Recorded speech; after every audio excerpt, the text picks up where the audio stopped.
Okay, good afternoon. We're going to go ahead and get started. Um, I had never noticed it, but it says here, be a firm moderator. Don't be shy about urging a questioner or presenter to get to their point or get back on topic. Yeeks. I'd never noticed that before. It also says here that I'm supposed to remind everybody that we're filming and that everything today will be on the record. And also please turn off your cell phones. And we will have an opportunity for questions at the end. And it's nice if you do ask a question to introduce yourself and tell us where you're from. My name is Andres Martinez, for those of you that I haven't met. I run the Bernard Schwartz Fellows Program here at New America. And I'm thrilled to be able to introduce our speaker and moderate the conversation with Dr. Andreas Schockenhoff, who has been a member of the German Bundestag since 1990. So it's a sort of a nice, he's the face of the unified Germany, and his tenure has coincided with that, the new Germany. He represents the constituency of Ravensburg-Bodense, and pardon my pronunciation, but I do know that that's a very beautiful part of southern Germany. We're here to talk about Afghanistan and what comes next after the London conference that occurred last week. But it's also an opportunity for us to revisit a little bit the transatlantic dialogue and the alliance and the special relationship with Germany. Proper respect to our British friends. And it's always, I have found as a journalist and also here in New America, that it's always especially rewarding to hear from visiting legislators.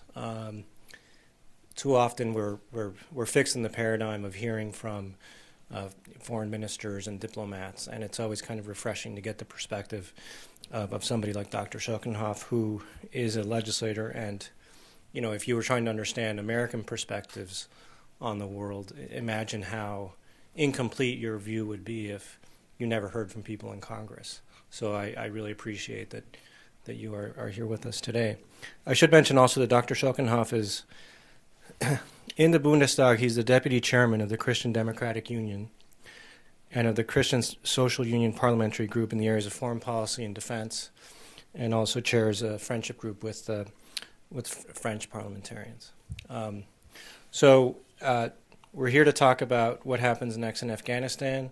I understand that the German foreign minister called the event, the conference in London, a famous turning point. So I'm eager to hear more about this from Dr. Schockenhoff. Thank you.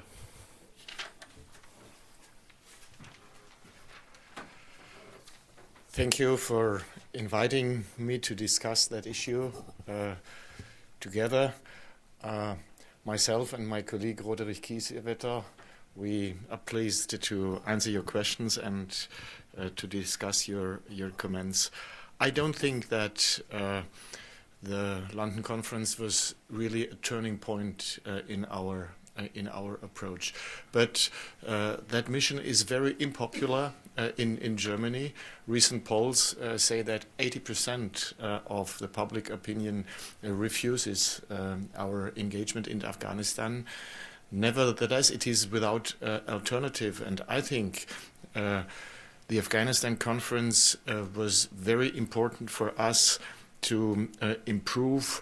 The approval, the public approval of our engagement in Afghanistan. Last week, Chancellor Angela Merkel gave a speech in front of the German Bundestag, and she took stock of the mission. She said, "We have seen some progress and too many setbacks. The international community has not yet achieved the objective in the mission, and this is why we have to explain the mission better and more intensively to our public opinion." The original decision to deploy troops was difficult in Germany, but the aim remains unchanged: to prevent the re-emergence of a hotbed for terrorism in Afghanistan.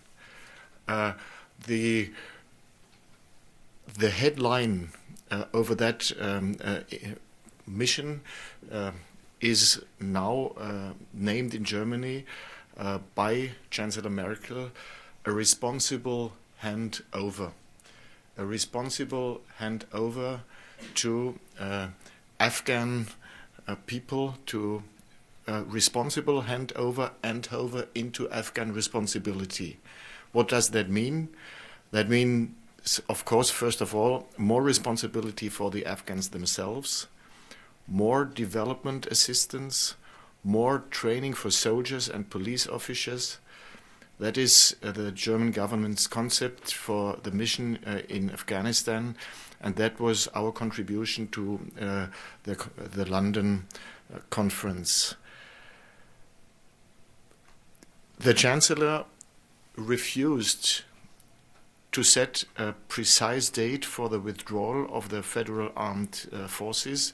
The opposition in Germany, the Social Democratic Party, insisted on a concrete withdrawal date, which is impossible to give. Of course, we have to open a withdrawal perspective, but we cannot announce a final date. This would only play into the hands of the terrorists and of the Taliban. So what is new and what was new in the declaration of Chancellor Merkel last week and what was explained on the London Conference are five points of that new, of that strategy. I would not tell it a turning point in strategy, but where we have to do more and where we have to enhance our engagement. First point is the training of the Afghan army. This is an important goal of the German engagement, and there we will have to change our approach. Along with their Afghan opposite numbers, German troops will be ensuring the protection of the Afghan population in the north of the country. That means the training of the Afghan army will no longer be effectuated only in the camps, but the German soldiers will go out as embedded trainers, not only as instructors, but the new concept is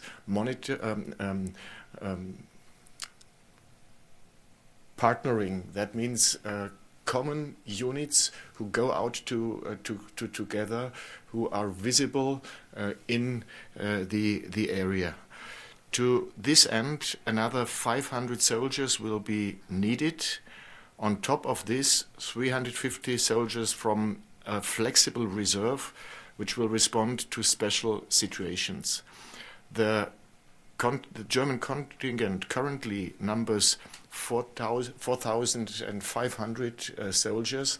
It will be increased to 5,350 soldiers, and 1,400 of them will do training of the Afghan army. Second point is stepping up police training. To this end, the number of instructors, police instructors deployed will be increased from today 123 to 200. Third aspect, the funds for civilian reconstruction are to be almost doubled. Until 2013, a total of 450 million euros will be earmarked every year to build new roads and schools and for other reconstruction projects. Fourth point, and this is a new aspect, Germany is prepared to pay 10 million euros a year into an international reintegration fund. Over a 5-year period, The German input would total 50 million euros, and this reintegration fund would help anti-government fighters who lay down their weapons to become reintegrated into civilian life. And the fifth aspect is that we want to see clear Afghan benchmarks for building administration structures, not only in Kabul, but decentralized in the countryside to build up administration, to have the conditions for government, not only for good government, but for government, just to have the structures, the civilian administration structures decentralized in the country. This is the new concept, which is not so very new, but which shows that there is a common effort. I think that the German approach is very closely in line with the McChrystal approach to increase our efforts now to be able to withdraw, having handed over responsibility to Afghan forces. This is very briefly a short introduction, and now my colleague Roderich Kiesewetter and I'm very pleased to discuss about that together with you. Thank you. Thank you.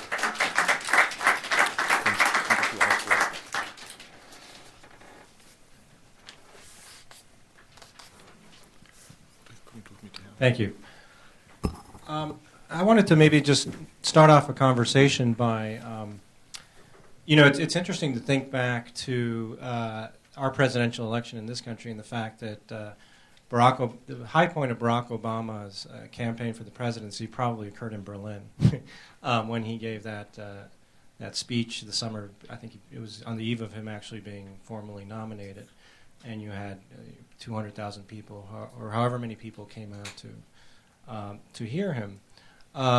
And fast forward to this moment, and I wonder why it is that you have opinion polls in Germany, as you pointed out, where 80% of the population is opposed to the engagement in Afghanistan.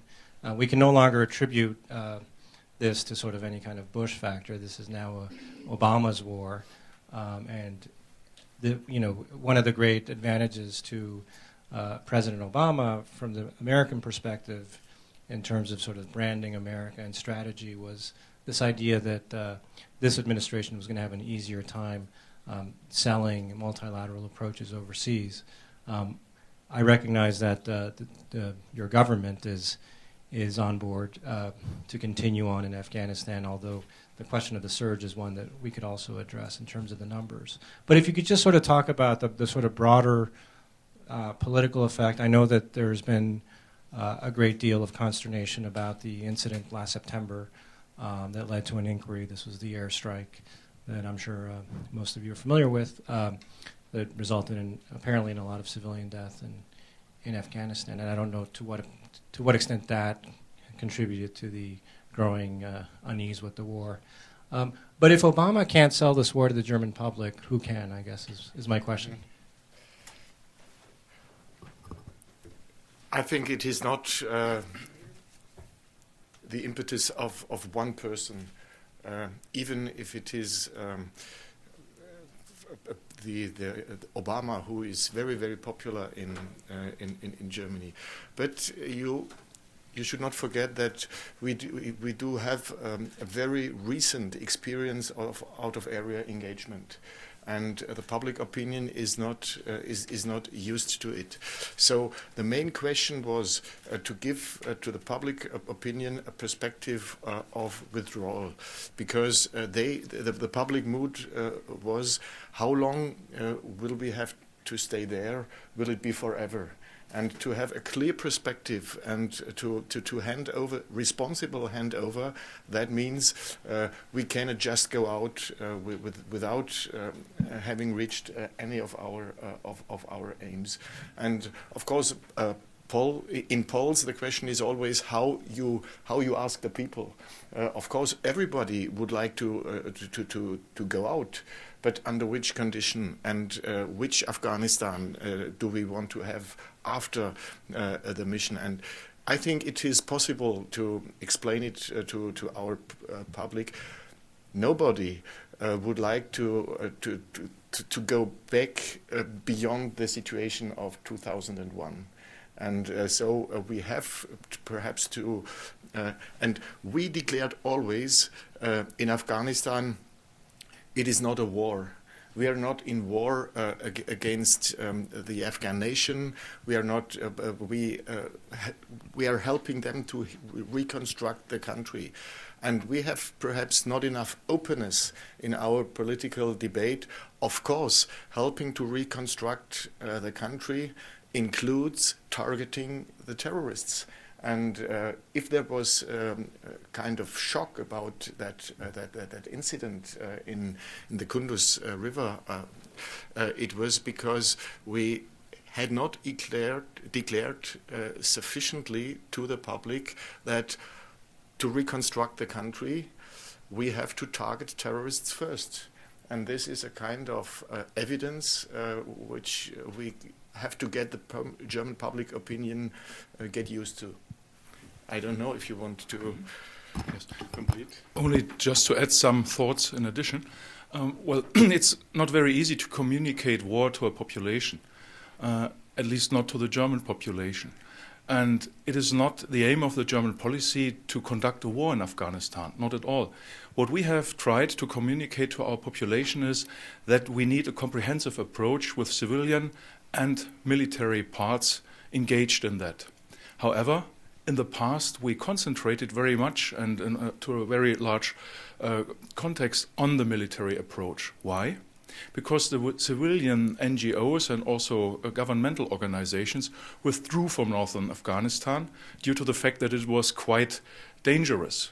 And we have from the history some problems in touching each other from the military and civilian side. This is not a problem for the military side, but the NGOs are not always in favor to cooperate with the military part. I don't know whether it is in a similar way as difficult in the United States. I don't think so. I have experienced in Jalalabad, for example, very good cooperation between US AID and US troops.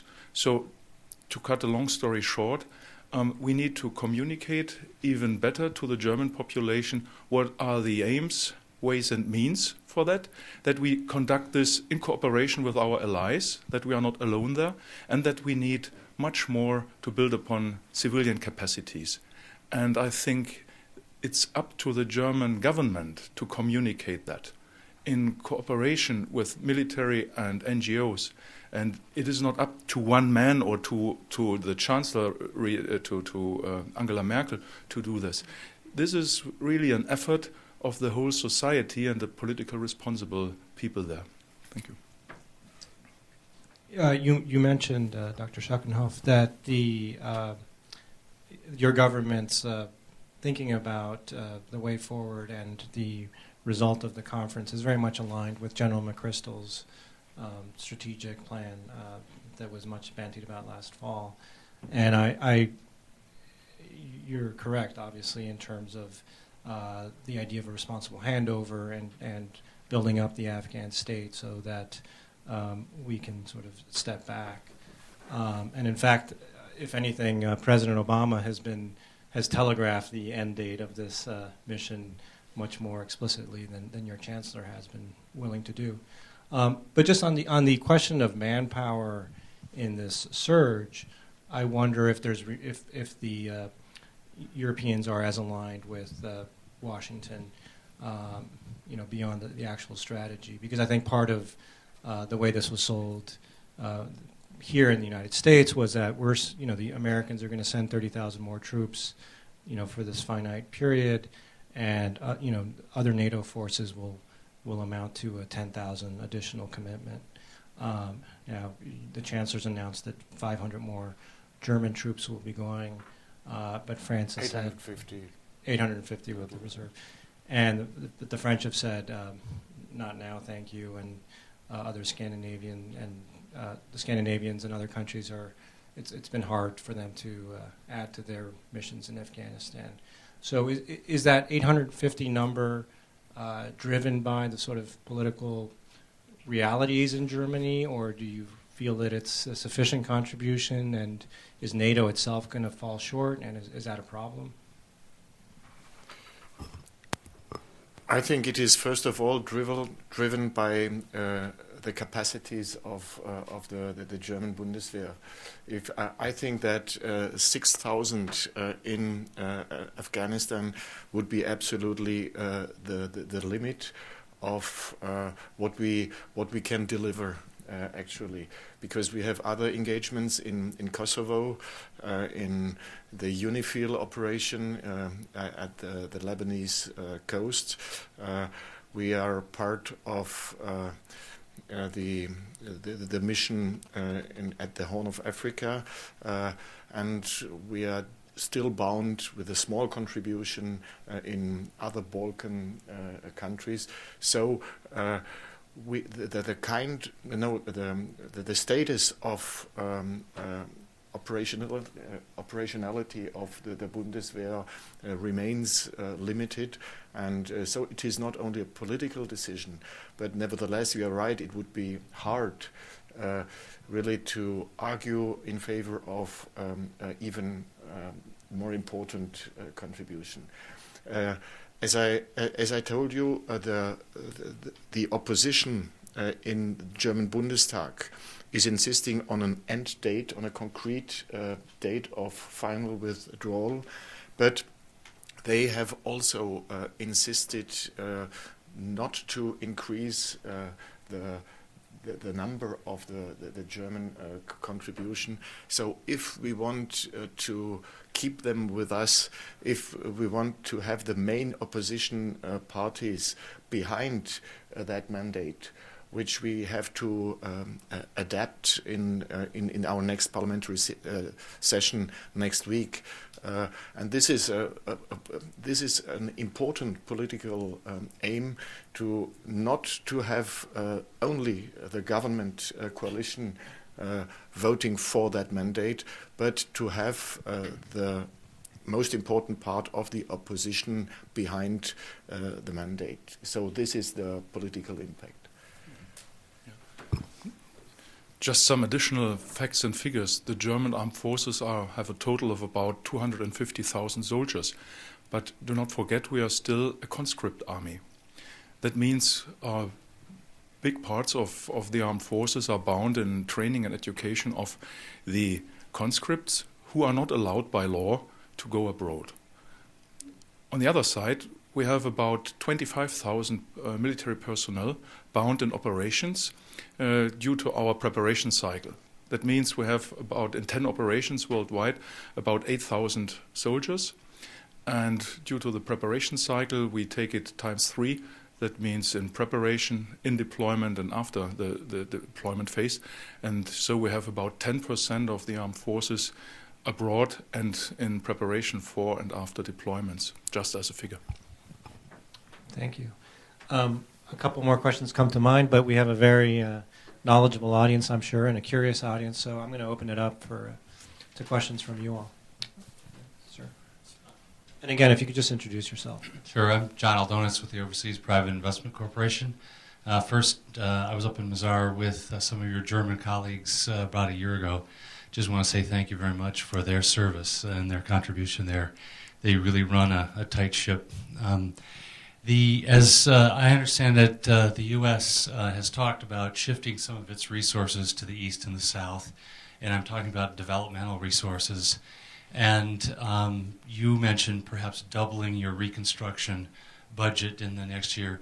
Will that be concentrated then in the north as a way to keep development going, in all parts of Afghanistan?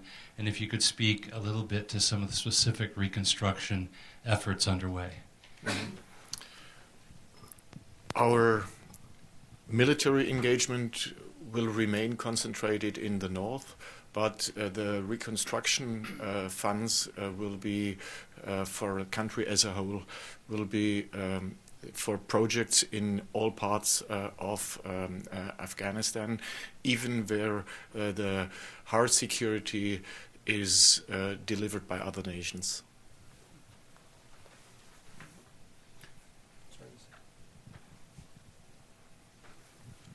Yeah, Xia Chen, freelance correspondent, Bethesda, Maryland.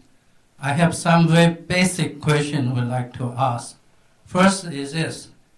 You said that the Afghan war is not a war. How do you explain that? And second is this. Seems to you, you want the German politics is from top down, not bottom up. You want your government to explain the people. And the third is this. How come now you have a German troop all over the world, outside German in Europe, and now I just heard you have in Africa, and then you have in Asia too. And thank you for your comment, and would like to you explain those questions. Thank you.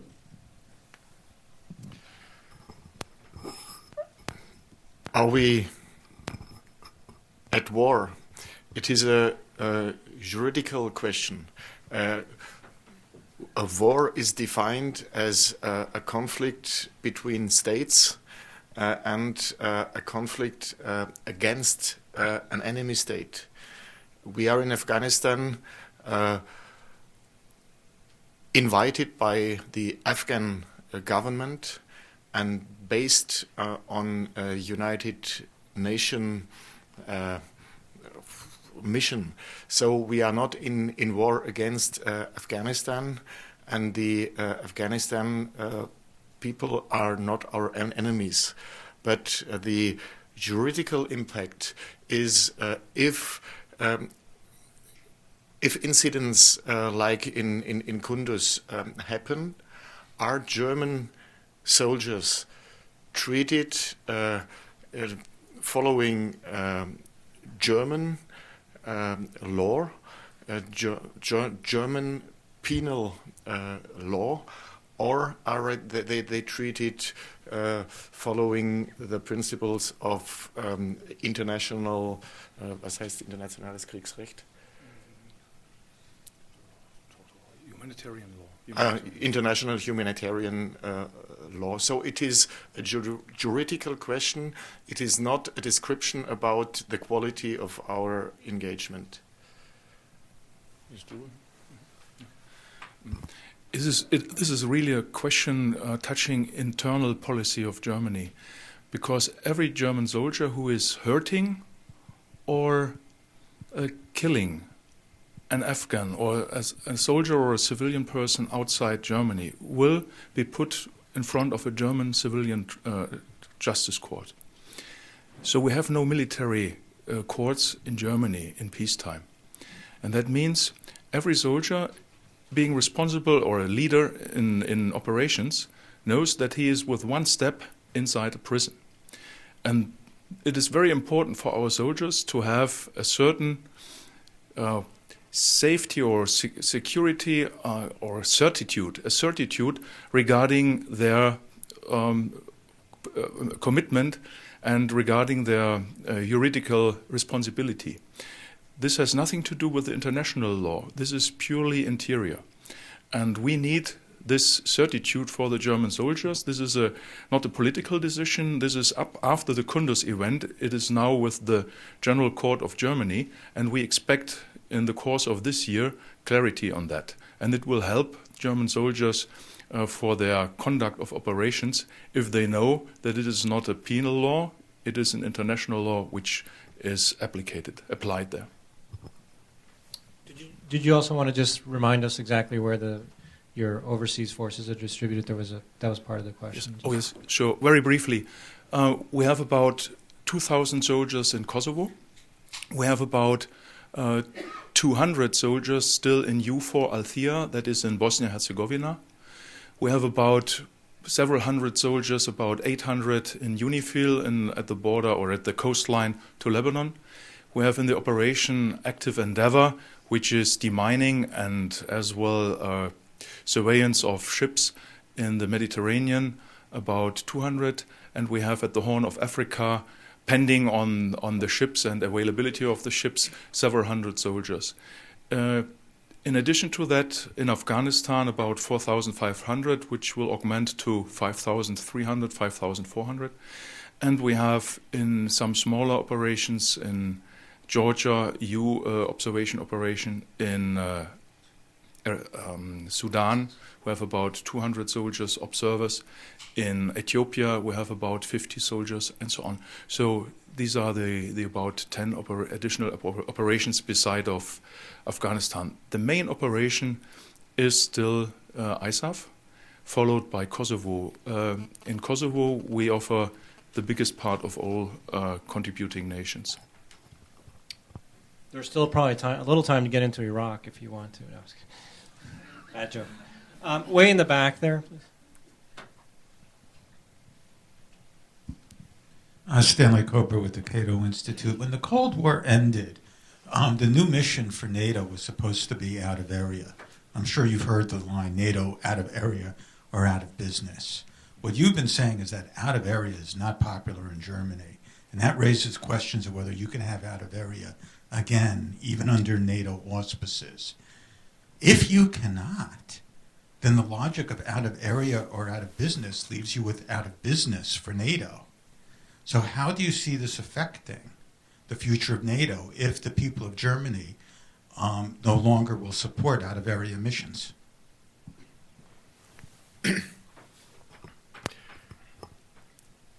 During the Cold War, that means until 1990, the demarcation line was inside Germany, was in the middle of Germany. So Article 5 of the Washington Treaty did not concern out of area, but concerned only our security in that bipolar Cold War confrontation, and we only got our full sovereignty back after the reunification. So before the reunification, it was not foreseen in our legislation to send soldiers abroad, and so we had to get our public opinion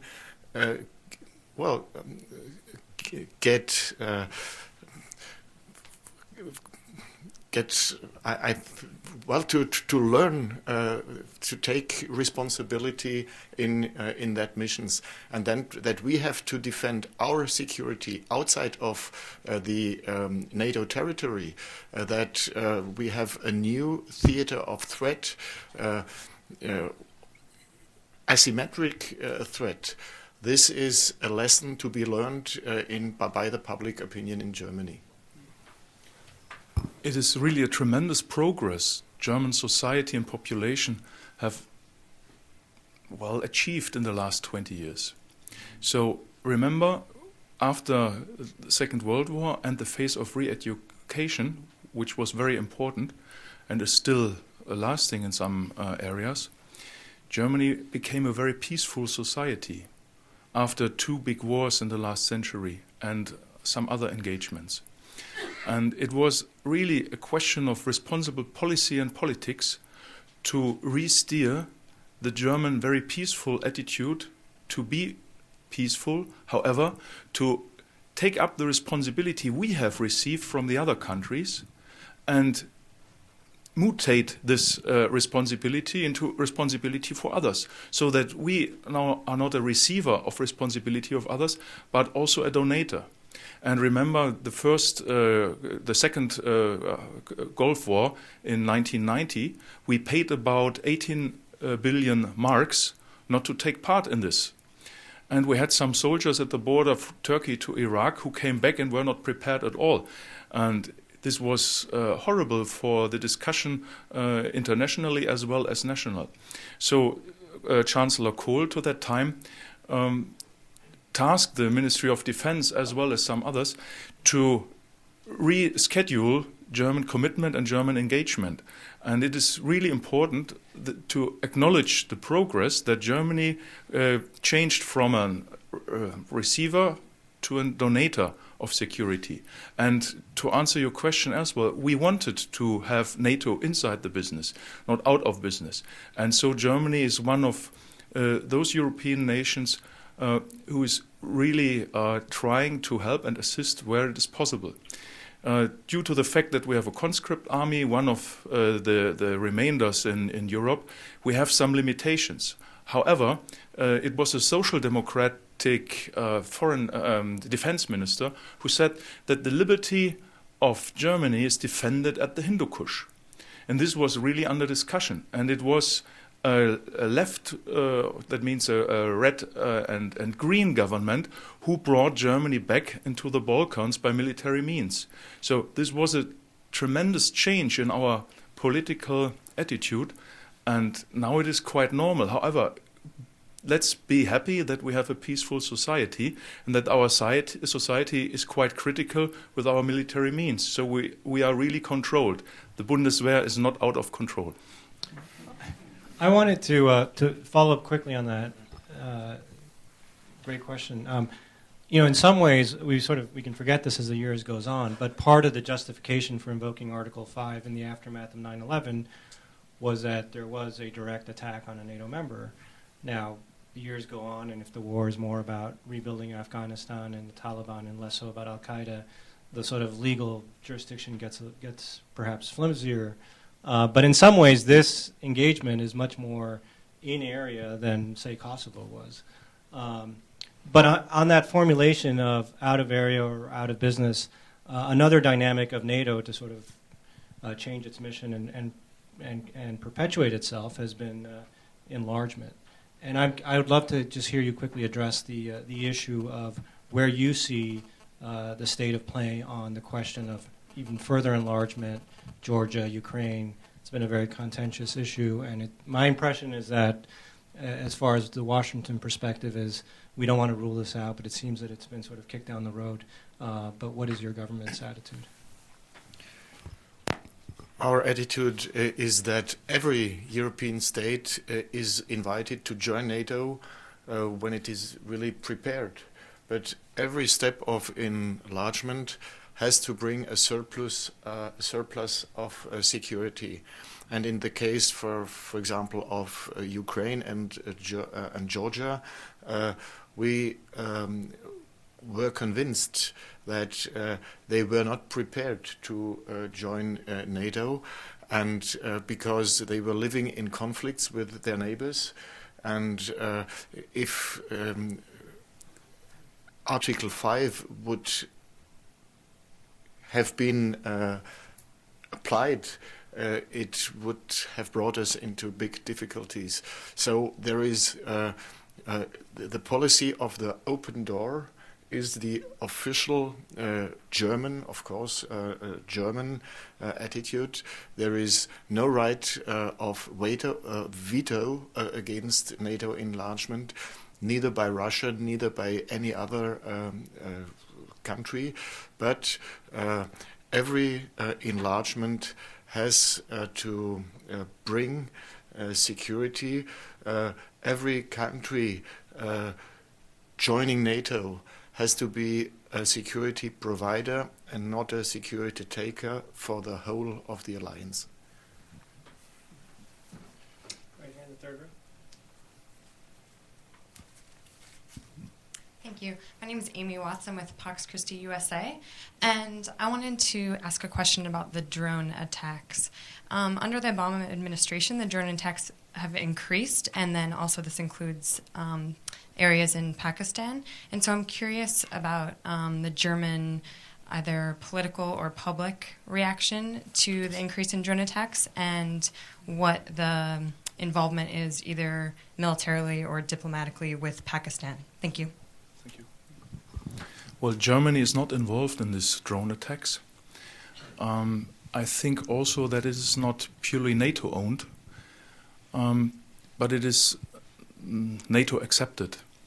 I don't think that the German public is informed quite well about these drone attacks, and for the German policy, it is not up to be engaged outside the border of Afghanistan. It's not inside our law, and it's not inside our commitment, which we did. So we wouldn't, I think, align ourselves with the idea to deeper attack Pakistan.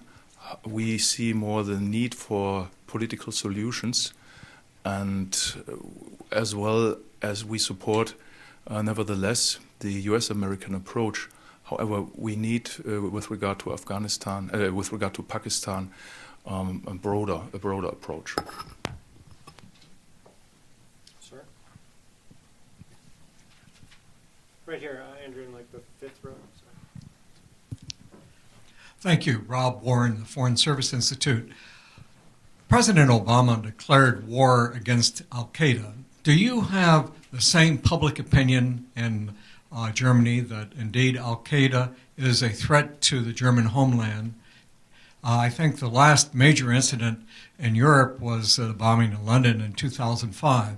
Has the fear of al-Qaeda and terrorist activity lessened, and has this reduced support? Of course, after New York and Washington, we had the attacks of Madrid, of London, and we could prevent two massive terrorist attacks in Germany in the last minutes. So we know that the threat is as present for Germany as for all our allied countries. Why don't we go in front of Rob, this woman here. Hello, Karen Johnston from the University of Maryland. I do have a question that goes more to a domestic political aspect of the Afghan mission, which is the police training. And as you know, I mean, that involves the federal states contributing some of the instructors. And I was wondering, you did mention that you were going to increase that, but in the past there has been some difficulty in getting some of the commitments from the federal states to contribute those. It's a question of funding, who funds that, who doesn't, perhaps also recruitment. So I was wondering whether you actually, the federal government, has that commitment from the federal states, or is there still a question of funding and the like? I know that that is a very difficult aspect of it because you simply have another level of bureaucratic negotiations. Thank you. Well, you mentioned our federal system. That means police is a state responsibility and not federal responsibility. But our Minister of Interior, Mr. de Maizière, had a conference with his colleagues, with the ministers of interiors of all the federal states, and he achieved their commitment to send more soldiers. I think it is not a question of funding, but it is a question, well, of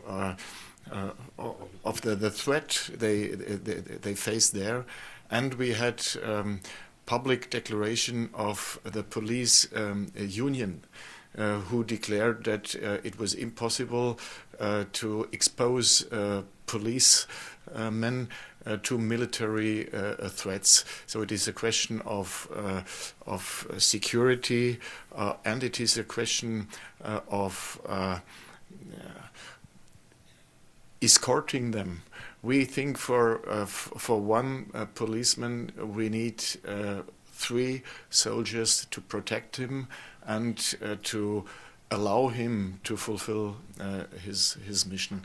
But I think that problem is solved, and the commitment of the federal states is now definitely given. There's one difference.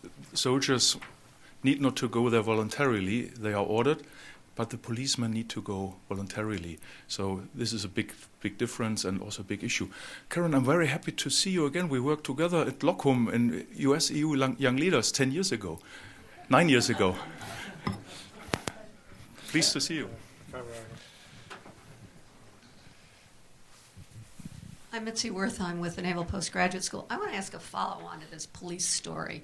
I mean, my assumption, and please correct me if I'm wrong, is what police are allowed to do is driven by rules and regulations in the company or the country or the wherever they came from. So when you get over to Afghanistan, how do you set up a common set when you have a multi-nation involvement in what are the rules and regulations you want to pass on to the Afghans? And one of the problems I understand we have in the States is policemen are supposed to take data and write it down and be able to defend it in court, and a lot of the Afghans are not literate. So I'm just trying to understand how you manage that. We have I only can speak for northern Afghanistan. We have there two different operations. The one is from the European Union, the UPOL operation, with about, I think, 10 different member states participating in that. They have all a common regulation, standing operational procedures, which are agreed upon by the Council in Brussels. The bilateral national training and education is really built on national ideas and ideals sometimes as well. That means this needs cooperation, and this is done in close cooperation with the Afghan side as well as with the allies, but on a quite upper level. So it is true we have different training and education, and this has to be then mitigated by the Afghan authorities themselves, assisted by the internationals. But we have, at least the UPOL mission is comprehensive.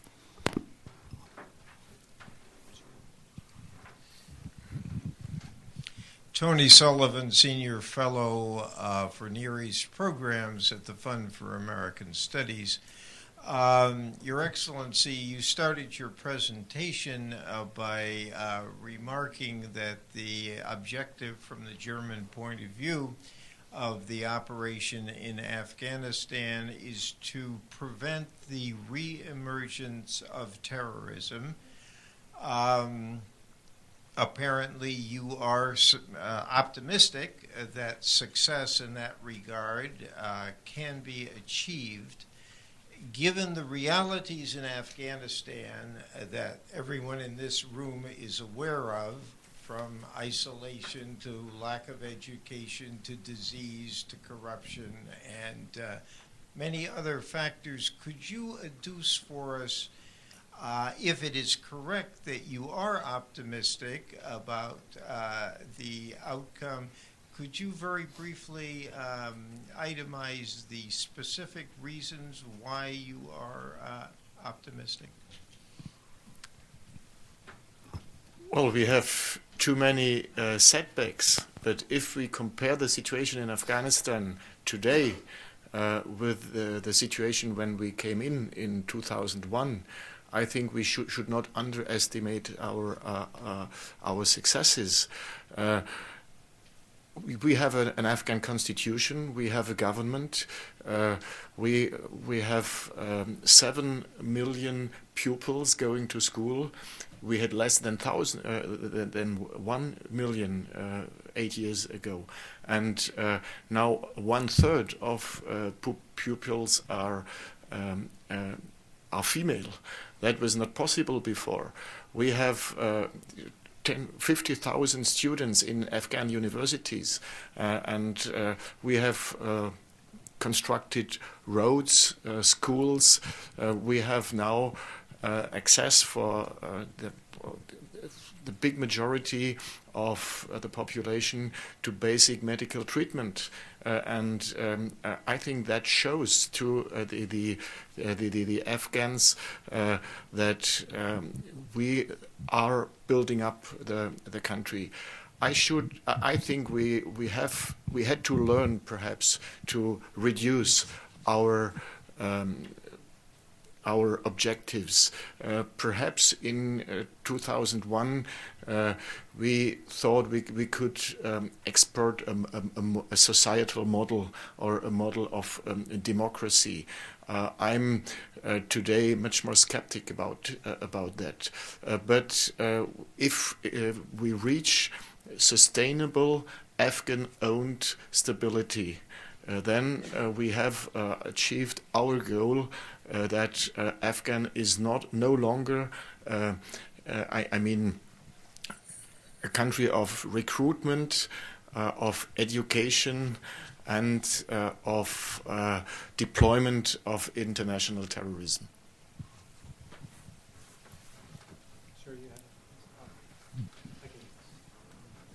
Thank you. This is Tamim from the Voice of America.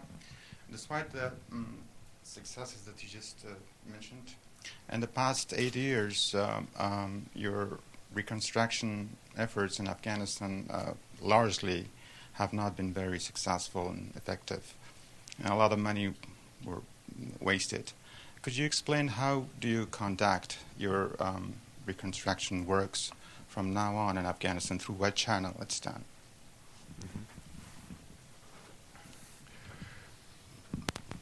The question is whether we do have an alternative, because today instability in a globalized world, instability can no longer stay regional. So we do not have the Vietnam alternative, just to go out, not having reached any of our goals. And well, what was the consequence of the U.S. withdrawal from Vietnam?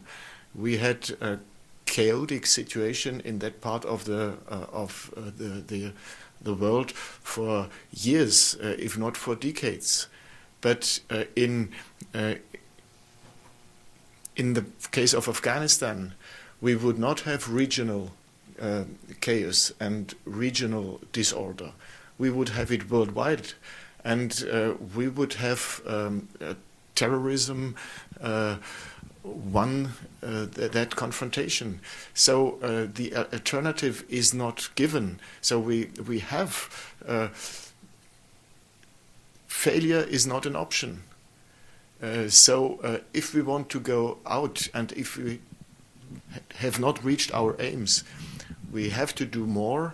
We have to increase our efforts, and we can go out when we will have more success. I mean, politically, the timetable is very narrow.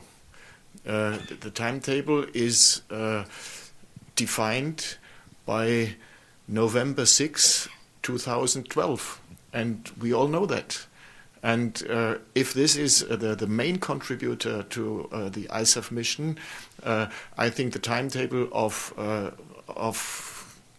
his junior partners is also defined by that meeting which takes place here. So we need better combination of civil and military operations, but the results have to be visible and have to be recognized by the Afghan population. This is perhaps an answer which is not very concrete, but the projects have to be concrete, and the results have to be visible for the people in Afghanistan.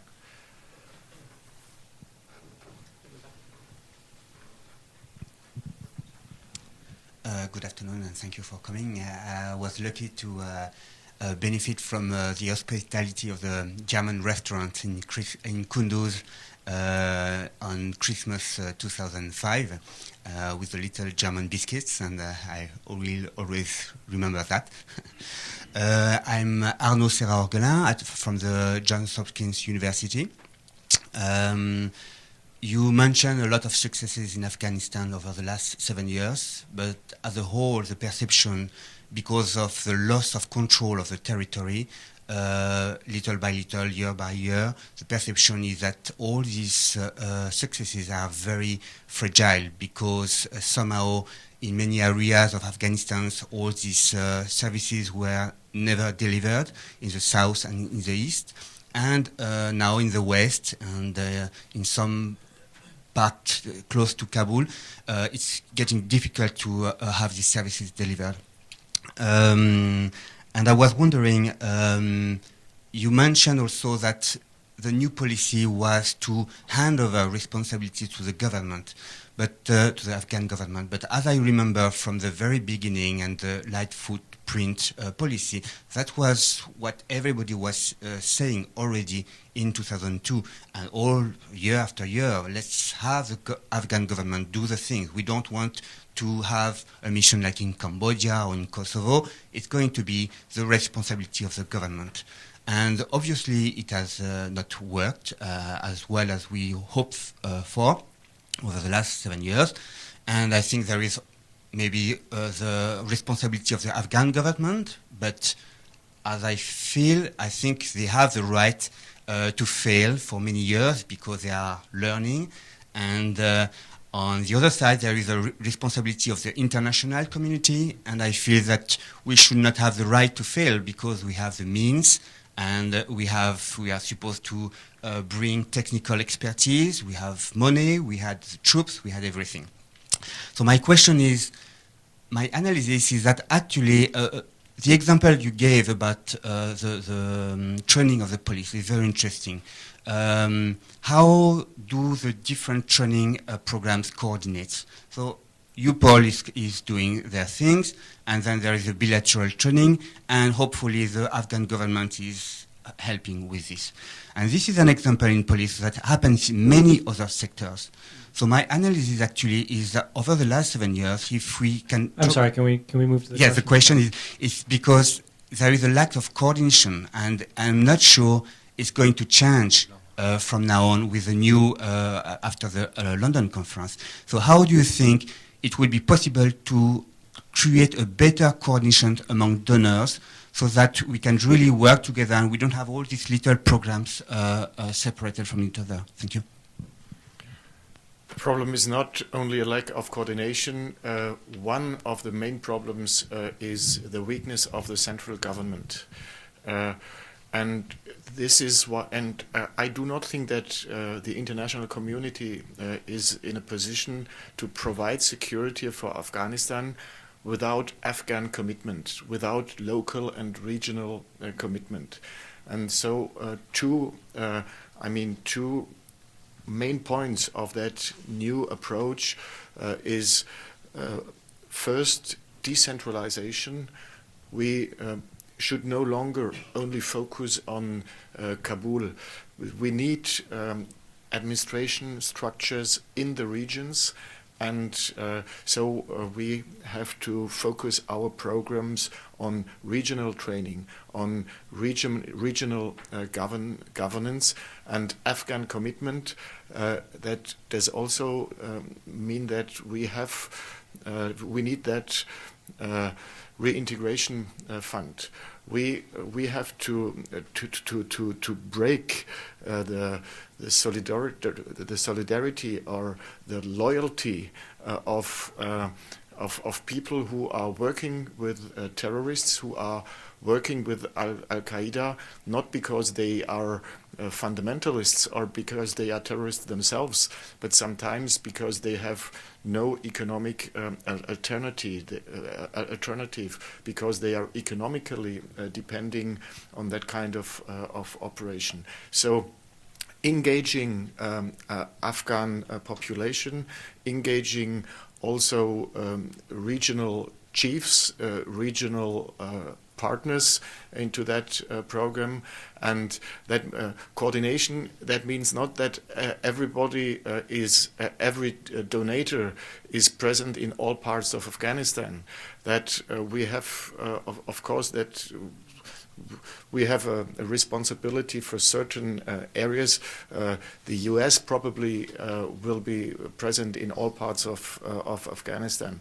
But if you have different instructors for police education, give them their region where they are responsible, and do not have multinational instruction teams, but take regional responsibility for any nation and the coordination has to be provided later on by the Afghan authorities.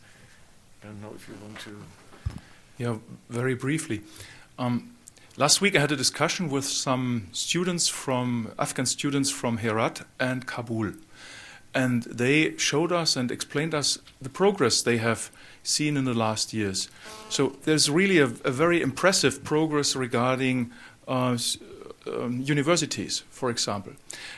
They are different, they are not similar. And I think we should also give up the idea that Afghanistan will become a ruled central state.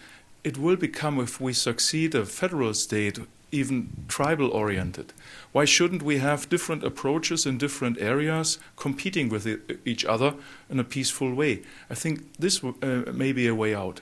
And in following Dr. Schockenhoff, we don't have mentioned yet the UNAMA.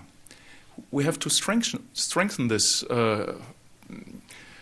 approach they are following, or this institution. UNAMA has been quite weak the last 1-2 years. And we should also skip the idea that it has always been militarily protected. It is not possible. But if we want the Afghan face, 80% of the country are quite calm. So we should hand over quite soon, start quite soon. For example, Bamiyan is a very not only pleasant but also peaceful area, calm area. 80% of the country is without war. That doesn't mean that it is structured like we are used to. However, there we have the chance to hand over in responsibility and to survey, to monitor, to support. And we want to start this year in the northern part with 3 provinces. And I know that other countries do the same in other areas. So we need the trust in the Afghan society. Where it is calm, we should hand over the responsibility because we are still present and we could monitor and we could coach them. I think this is very important as well. We'll take one last question there. Thank you. Paul O'Day. I work with the fiber industry here in the States. It seems to me all of this leads now to a pretty fundamental question, and that is, are we on a path that is going to call for permanent subsidy to support education, infrastructure, police, or is there a chance for a functioning economy that will drive the income internally to take over the support of all of these important functions as you look ahead? I think the per capita income in Afghanistan has multiplied during the last years. Nevertheless, Afghanistan remains one of the poorest countries of the world. I think they have about $650 per year and per capita income. So I think the economic subsidies will last much, much longer than our security presence over there. I think we have to enhance the Afghan economy, but it will, for a very, very, very long time, remain depending on international contribution.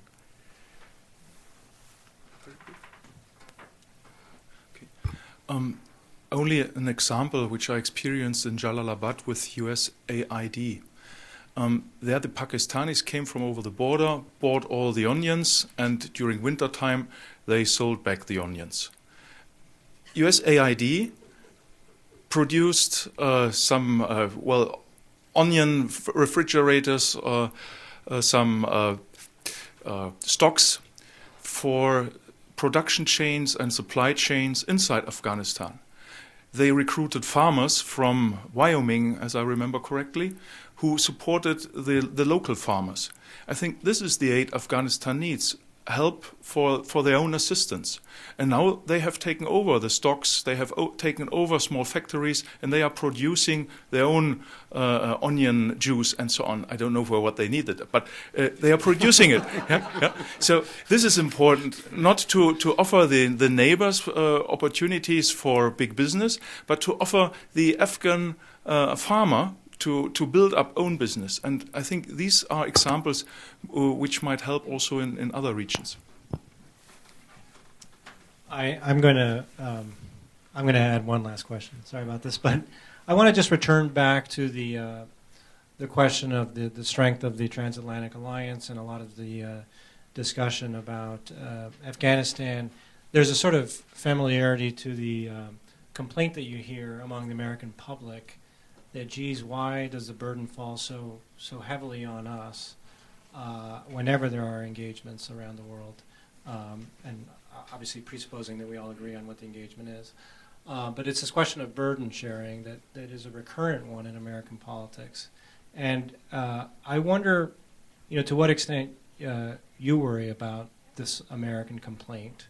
And I don't know the extent to which it's a complaint that maybe is shared with you when you meet with congressional leaders, but it's definitely out there sort of among the public.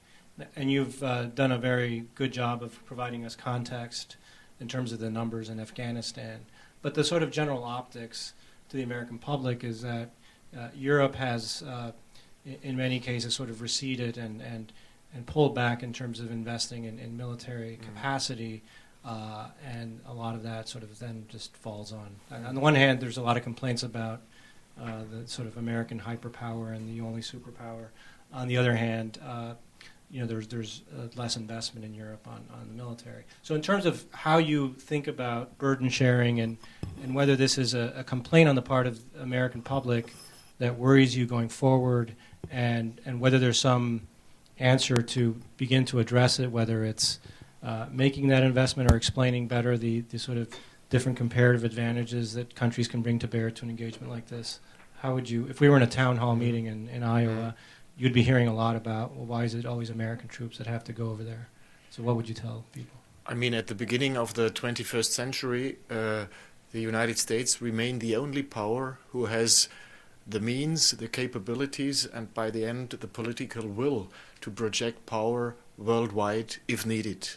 And what we can to subsidize, we can to contribute to that U.S. responsibility, but the European capabilities to do it on our own means remain still very restricted, very limited.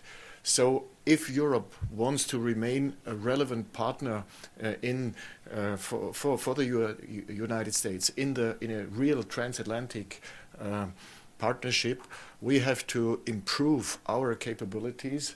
Of course, in the current situations in all the national budgets, I mean the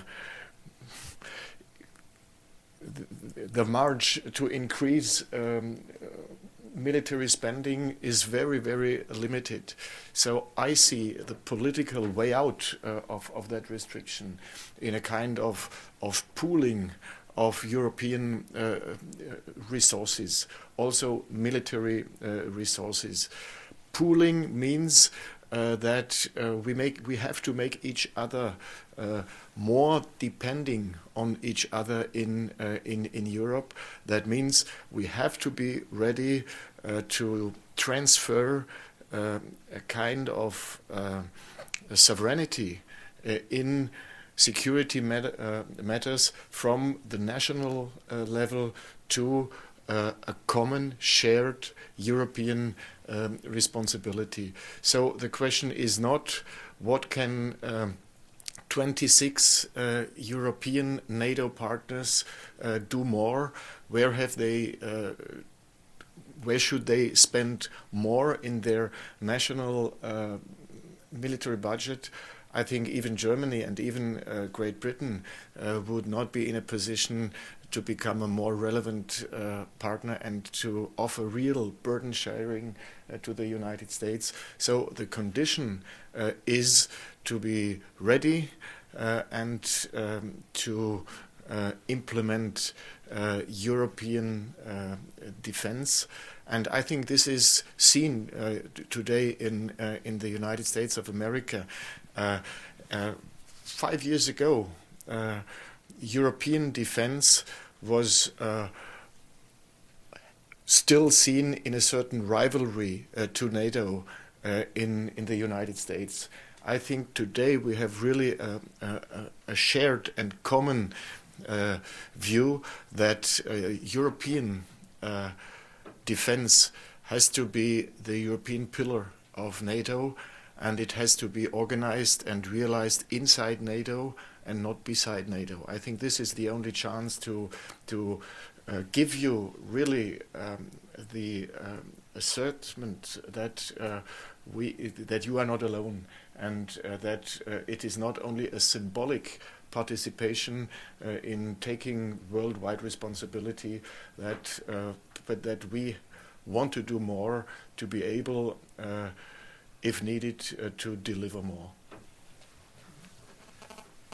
Thank you very much. Thanks for being here with us. I'm sure that when American congressional leaders go to Berlin, their English is as fluent as, or their German is as fluent as your English is. It's truly impressive. Thank you so much. Thank you.